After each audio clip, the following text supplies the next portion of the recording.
À Funchal, le moyen le plus rapide, le plus poétique d'accéder aux anciens quartiers résidentiels est d'emprunter le téléphérique. Ferme jésuite jusqu'à leur expulsion en 1770, Monte Palace est devenue propriété anglaise à cette époque, avant d'accueillir les premiers touristes désireux de prendre l'air pur. Dans les dernières années du siècle XIX, un riche homme de Madère a acheté ses propriétaires, ses places et construit la nouvelle maison. Cette manoir n'est pas d'architecture d'ici, de Madère, c'est un pastiche de l'architecture du sud de l'Allemagne, parce qu'il aimait cette architecture.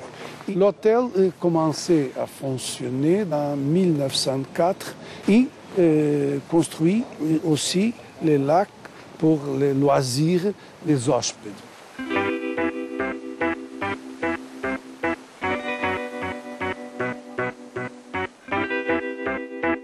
Cette place était abandonnée plus de 40 années.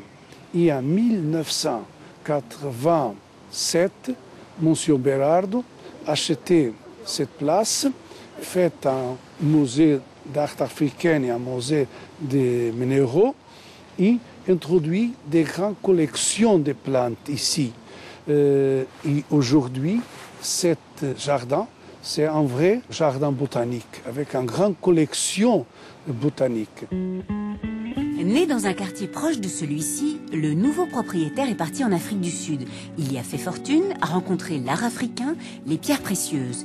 De retour sur sa terre, il achète Monte Palace pour créer un musée et exposer tout ce qu'il aime. Nous avons ici un jardin avec plusieurs influences anglaises, portugaises et influences que les différents propriétaires importaient.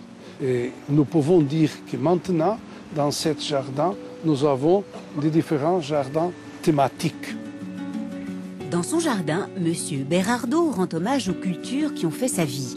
Le Japon y prend une place de choix dans une évocation suggestive de l'art de vivre et des raffinements de ce pays. Partout dans le jardin, des pièces de sculpture ponctuent le cheminement. Des hommages sont rendus à Yves Klein et ses monochromes bleus par exemple. Mais le plus bel hommage est celui rendu à Madère.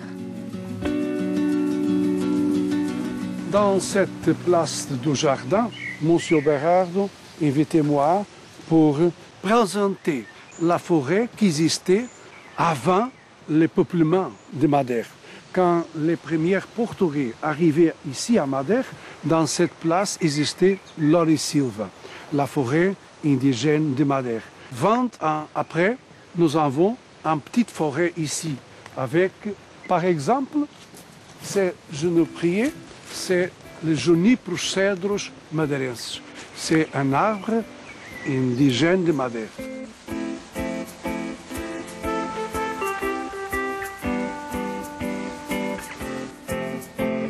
Cette collection de plantes de la famille des Amias et des genres Encephalartos, qui sont les cicadas originaires d'Afrique du Sud, Zimbabwe et Moçambique, nous avons ici plus de 60 espèces différentes.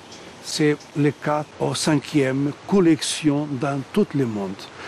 Ces plantes sont des plantes très anciennes dans l'évolution des espèces, sont plantes du Jurassique quand vivaient les dinosaures, sont plantes qui marquent une importante phase de l'évolution de la botanique. Les étudiants en botanique rencontrent ici un champ très grand pour travailler. Les surprises se succèdent. Après les cycas, voici les orchidées. Ailleurs, une collection de porcelaines anciennes. Ce jardin est une sorte de cabinet de curiosité à ciel ouvert. Il est le témoignage d'un goût, celui d'un homme, de sa vie.